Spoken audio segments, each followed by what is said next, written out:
पढ़ लिए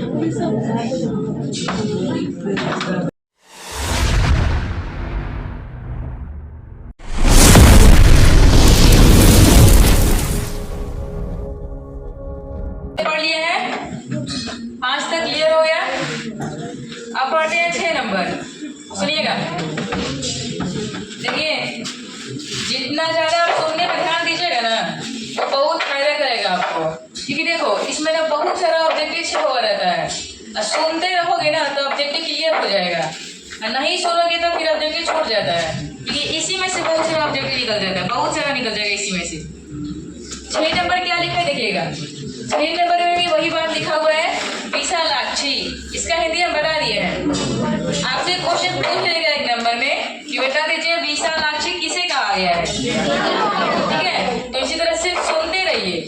लिखा है कि नदीम अभित। अभित मतलब होता है दोनों तरफ। क्या होता है? दोनों तरफ। लिखा है पुष्प पत्राणी सृजदति। दोनों तरफ फूल और पत्ते इस तरह से बिखरे हुए हैं जैसे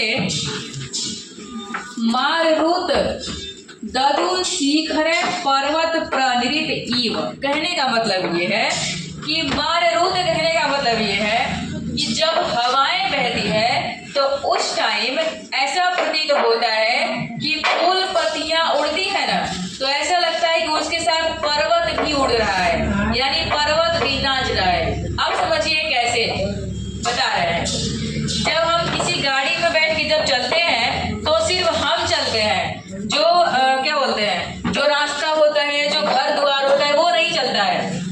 लेकिन ऐसा इमेजिन होता है ना, ऐसा इमेजिन होता है ना कि हम चल रहे हैं ना तो सब कुछ चल रहा है, सब कुछ गति में ऐसा लगता है, लेकिन रियलिटी में ऐसा कुछ भी होता नहीं है। हालांकि हम भी नहीं चलते हैं, हम लोग तो सिर्फ एक जगह बैठे हुए रहते हैं। क्या चलता है? गाड़ी चल रहा है, जिसमें हम बैठे हैं सिर्फ गाड़ी चल रहा है। तो उसी हे विशालाक्षी, नदी के दोनों ओर जो फूल पत्तियां बिखरी हुई है, जब हवाएं बहती है तो ऐसा प्रतीत होता है कि फूल पत्तियां उड़ती है, उसमें पत्तियों के साथ साथ पर्वत भी क्या कर रहा है? उड़ रहा है, अर्थात पर्वत भी क्या कर रहा है? नाच रहा है। बस सिर्फ इमेजिन होता है, रियलिटी में नहीं नाचता है। आगे देखते हैं 7 नंबर, ठीक है। देखिए क्या लिखा है, हे विशालाक्षी। 7 नंबर में भी उन्होंने यही बात बोला है, हे विशालाक्षी बोले हैं। क्या बोले हैं सुनिएगा।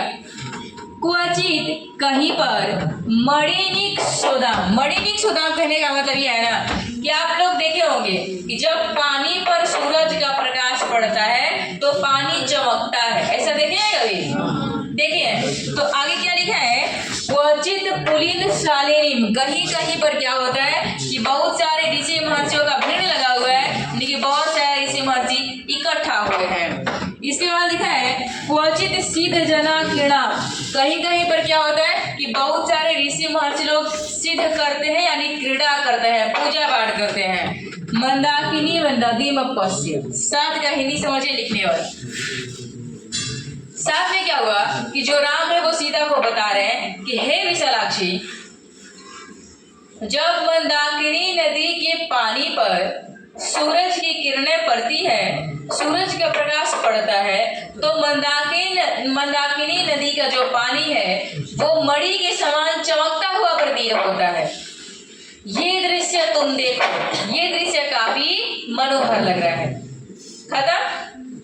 इसमें और भी कुछ लाइनें हो सकती है कि मंदाकिनी नदी के तट पे ऋषि महर्षि जो क्रीड़ा कर रहे हैं, जो पूजा पाठ कर रहे हैं, उस दृश्य को देखो। आगे में देखिए क्या लिखा है, हे तनु मध्य। सीता को ही एक और नाम से बुलाया गया है, जिसको कहा गया है तनु मध्य। क्या कहा गया है? तनु मध्य। लिखा है तुम पश्य, तुम देखो। क्या देखो? सुनिए। वायुनाम निर्भूताम विततान पुष्प संचयान अपरान मूल्यवान जल मध्यगान पुष्प संचयान नदीम अभितम पश्य। अब आप एक बात बताइए कि जब क्या होता है ना कि मान लीजिए बरसात कहीं कहीं हो जाता है, तो इस बरसात में हम छोटा सा नाव बना के जब तैराते हैं तो वो काफी अच्छा लगता है देखने में, लगता है ना। मान लीजिए 2-3 का बच्चा उसमें नाव बना के डाल दिया, बहुत अच्छा लगता है। अब यहाँ पे लिखा हुआ है ना कि यहाँ पे वो बता रहे हैं कि मंदाकिनी नदी के पानी के लहरों के है, यानी कि पानी में जब फूलपत्ती कहीं से गिर जाता है और वो पानी के साथ तैरते हुए कहीं जाता है तो वो दृश्य काफी अच्छा लगता है। तो यहाँ पे वही बताया है। यहाँ पे 8 नंबर में श्री राम बताया है, क्या बताया सुनिए। हे तनुमध्ये, 8 नंबर में बोला गया है तनुमध्ये, लिखा है हे तनुमध्ये, मंदाकिनी नदी के पानी पर जब फूल पत्तियां गिरती हैं और मंदाकिनी नदी के पानी के लहरों के साथ जब वो भी तैरती है तो वो दृश्य काफी मनोहर लगता है। इस दृश्य को तुम देखो। ये 8 का नाम कल्याणी।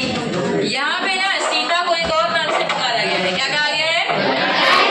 कल्याणी कहा गया है। लिखा है कि नदी व अमिता, नदी के दोनों क्या है समझिए, वल्गो वत्सा रथांग वहन दुईजा शोभा गिरनिस कुंजति ताल अधिरोहंती।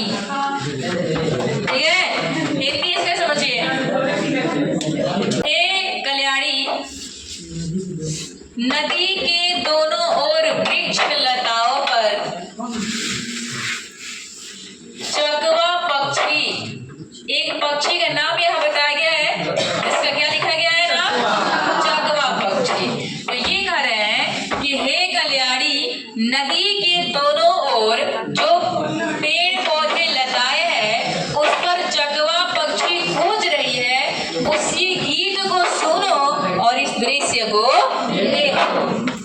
फिर से बताएं, हमने कहा कि हे कल्याणी, नदी के दोनों ओर जो वृक्ष लताएं फैली हुई है उन पर जो चकवा पक्षी गूंज रही है, जो गीत गा रही है, उस आवाज को सुनो और इस दृश्य को देखो।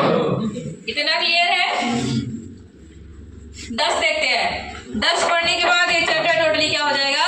खत्म हो जाएगा। चलिए देखते हैं, लिखा हुआ है 10 नंबर में, हे शोभने चित्रकूटस्य मंदाकिनी दर्शनं भवति तव दर्शनात् पुरावासात् अधिगमने। सुनिए, लास्ट हो रहा ये चैप्टर, और लास्ट चैप्टर में श्री राम ने नदी के बारे में क्या बताया है वो एक बार सुनिएगा।